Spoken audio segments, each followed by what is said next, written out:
Yo, people, it's T-Fit here with Fitbilly TV. A lot of times what people don't realize, first of all and foremost, don't forget to subscribe. I always forget to say that.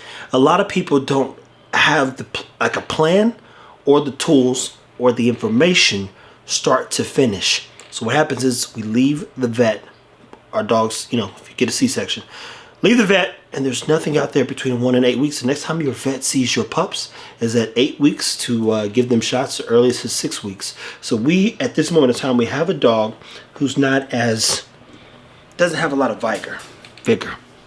And she's a gorgeous little girl and we got to keep her alive, right? So,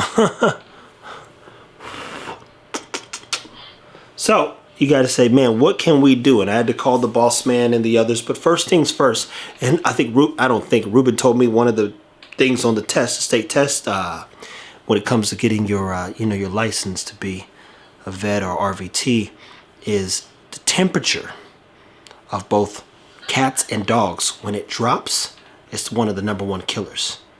It's one of the #1 killers of puppies and cats when their temperature is not properly regulated for the first 10 days. So she's one that's a little bit, she's not as big as the others, so she needs a little bit more help. I won't say that she's the runt, because she's not a runt. Every puppy is over a pound. So they're in good health, but she doesn't have the density in her bones, and she needs a little bit more help. So last night we ran her temperature, and she was at 95. Well, humans alone are what, at 98.6? A puppy's first week, they should be between 97, I believe, and roughly 100. When the dog is full grown, it's between 100 and 102, I believe, which is why our dogs keep us or make us so warm.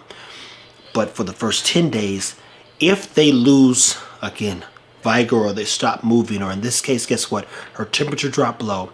She began to foam at the mouth and got a little, she began to shake.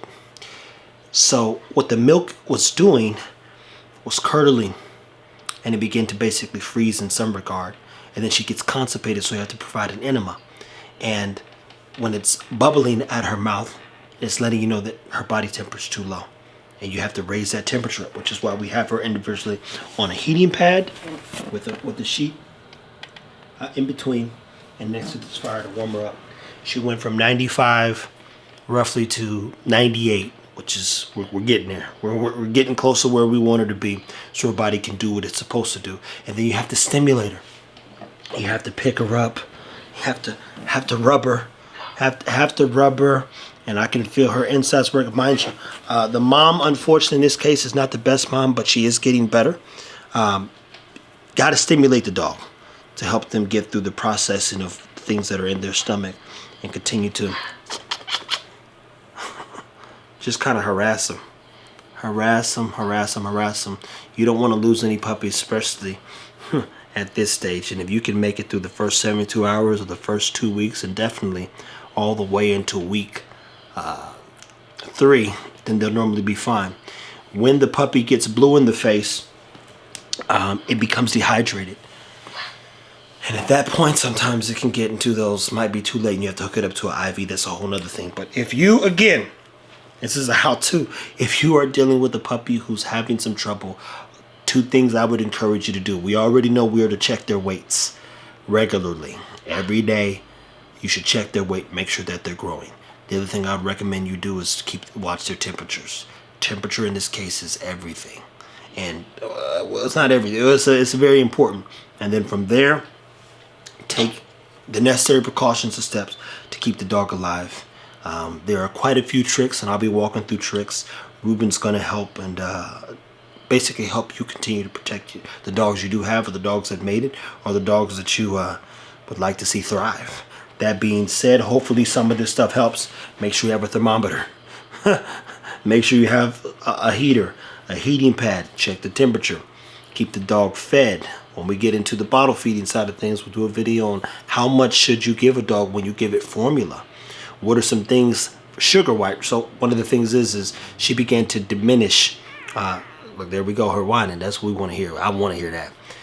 She began to diminish in terms of her movement, mobility. So what we do, we gave her a drop of syrup. Now here's the thing. When she gets into she's freezing and she's not moving, and you give her syrup, it'll bring her back. But now you're overworking her pancreas. Simple syrup to be clear. Simple syrup to be clear. And you're overworking her pancreas, but every other organ, if she does freeze, it begins to slow down and eventually her body will shut down.